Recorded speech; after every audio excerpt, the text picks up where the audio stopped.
সুখের গাছে ফল ধরবে না, হয়তো সোনার গাছে ধরবে, নাইলে রূপার গাছে, নাইলে জবরজুদের গাছে, নাইলে জমররুদের গাছে, নাইলে ইয়াকুতের গাছে, নাইলে মারজানের গাছে, নাইলে মুক্তার গাছে, না হয় হীরার গাছে।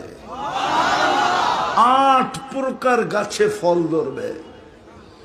বলছে ফুলে ফলে বাগান দেখলাম, মধ্যখানে ঝর্ণা প্রবাহমান, মেয়েরা পানি ভরতে ছিল, যাদের রূপের বর্ণনা সৃষ্টির দেওয়া সম্ভব না। দ্বিতীয় বাগানে ঢুকলাম, তো দ্বিতীয় বাগানেও ঝর্ণা প্রবাহমান, মেয়েরা পানি ভরতে ছিল। প্রথম গ্রুপের চেয়েও কোটি কোটি গুণ বেশি রূপসী। আমি যখন কাছে গেলাম তো বলল আইনার স্বামী আসছে। জিজ্ঞেস করলাম আইনা কে? বলল আমরা কোথায়, আমরা তোর দাসী, ও তো আরো আগে। বলে আর গতি সামলাইতে পারলাম না, ছুটতে শুরু করলাম। তৃতীয় বাগানে বুকা দেখি মুক্তা খচিত এক ঘর, গেইটে একজন দাঁড়ানো আছে, যার রূপ 2 দলের চেয়েও কোটি কোটি গুণ বেশি। ভাবলাম এটাই হবে, ধরতে চাইলাম, থামায় দিয়া বলল আমি না, আসলটা ভিতরে, আসলটা ভিতরে।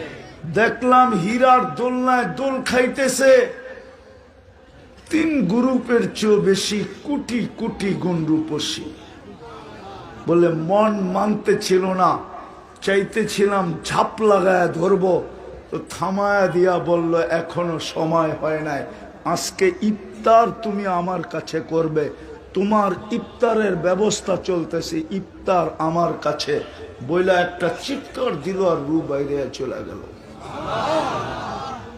আমার যুবক যদি জান্নাত চিনত, তাহলে ও কি 14 তারিখ উদযাপন করত?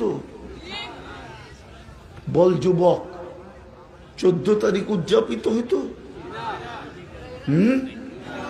হায় হায়, ফুলও দিল, হোটেলেও খাওয়াইলো, আবার পার্সেলও দিল, ঠিক না? পারে নাই কলিজা দিতে, ঠিক না? তারপরও চেহারায় কয় শেখ খাইলো, ঠিক না? চেহারায় তো কয় সব শেখ খাওয়া। আমার চশমা কিন্তু ডাবল, আমি হুজুরের মতো অলিও না, আবার একবার খালিও না। আমার চশমা 2টা। আমি হাসার জন্য না যুবক, তোর ভিতরে আঘাত করার জন্য। যেটা আল্লাহ হাঁটু পর্যন্ত বানাইছেন মুস্ক দিয়া, কমর পর্যন্ত আম্বার দিয়া, কাঁধ পর্যন্ত পিওর জাফরান দিয়া। জানি না হুজুর পিওর জাফরানের বাগান দেখছে কিনা।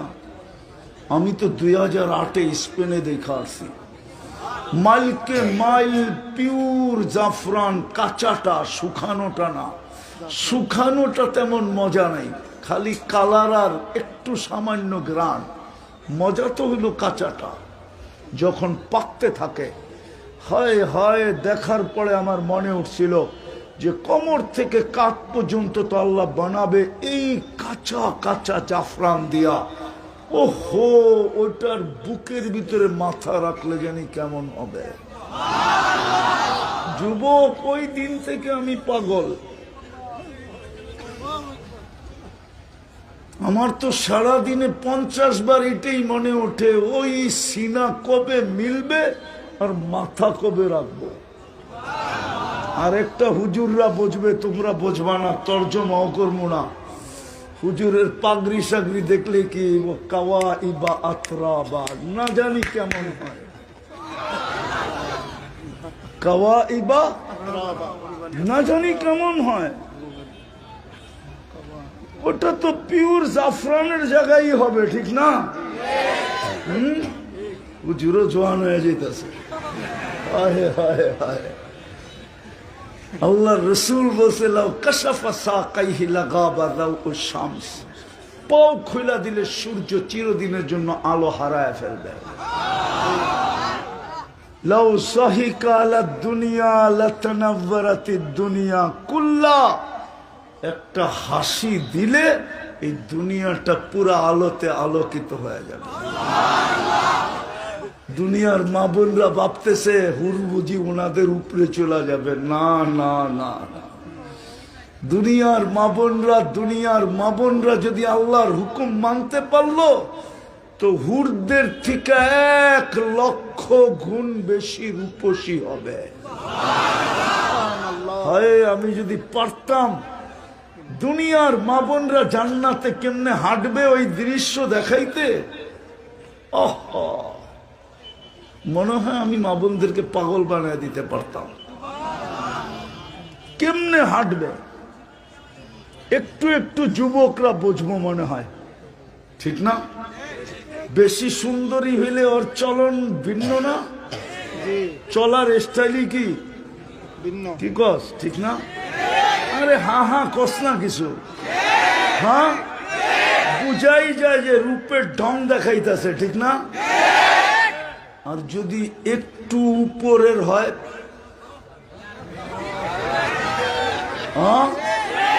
ওর চলার ঢংই কি আলাদা না?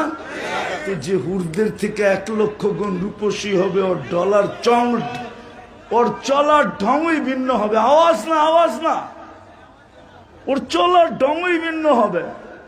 হাদিসে আছে যখন দুনিয়ার মা বোনরা জান্নাতে চলবে, হাঁটবে, হায় হায় হায়, পায়ের ভিতরে ঘুংরু পরানো থাকবে। ঘুংরু যে চলনের ভিতরে যে ঘুংরুর আওয়াজ হবে, সারা জান্নাতি জানবে যে রানী হাঁটতেছে। হুরেরা পর্যন্ত তাক লাগায় দেখতে থাকবে, ওর পায়ের থেকে যে আলো ছিটকাইতে থাকবে, আলো কালার আর কালার, হাজার শত না লক্ষ লক্ষ কালার ছিটকাইতে থাকবে, আর লেহেঙ্গা ঘুরাইতে হাঁটতে থাকবে। 3 কিলোমিটার ঘেরের লেহেঙ্গা হবে পড়া। হায় হায়, তো হুর যদি দুনিয়াতে আজকে হাসি দেয়, সারা দুনিয়া আলোতে আলোকিত হয়ে যাবে। আল্লাহর রসুল বলছে, লাউ বাজাগা সাবআতি আবহুর লাসারা আযবা, সমুদ্রে থুতু দিলে পানিগুলা মধুর মতো মিষ্টি হয়ে যাবে। বল যুবক, ওই ঠোঁটে চুমা দিলে কেমন হবে? এত আস্তে সুবহানাল্লাহ মনে হয় দিলেই লাগে না, ওই ঠোঁটে চুমা দিলে কেমন হবে, ঠিক না? না, ওরা মনে হয় বুজুর্গ হয়ে যাবো, ঠিক না? চুমা দিব না, ঠিক না? কি বুজুর্গ? হ্যাঁ, কি দিবা না চুমা? খুলা দিমু, ব্যাট খুলা দিমু। সারা দিনে কয়বার মোবাইলে টাচ করে চুমা দাও আমি জানি। এই হুজুরই তো 40 বছরের আগে ঠোঁট ছাড়বো না, 40 বছর টানা ঠোঁট ধরে, ঠোঁটের ভিতরে দাঁত লাগায় বয়া থাকবে, 40 সেকেন্ড মনে হবে। তারপরে হুর গালের ভিতরে চিমটি দিয়া বলবে, খালি ঠোঁট, আলাইসা লাকা ফিয়া রাগবা, আমার ভিতরে আর কোনো আকর্ষণের জিনিস নাই, খালি ঠোঁট লয়া পড়া রইছস, চল কামরায়, তোরে দেখাই আল্লাহ কি বানাইছে। আরে হাসি দেখা 30 বছর পর্যন্ত হুঁশ থাকবে না। এই জন্যই তো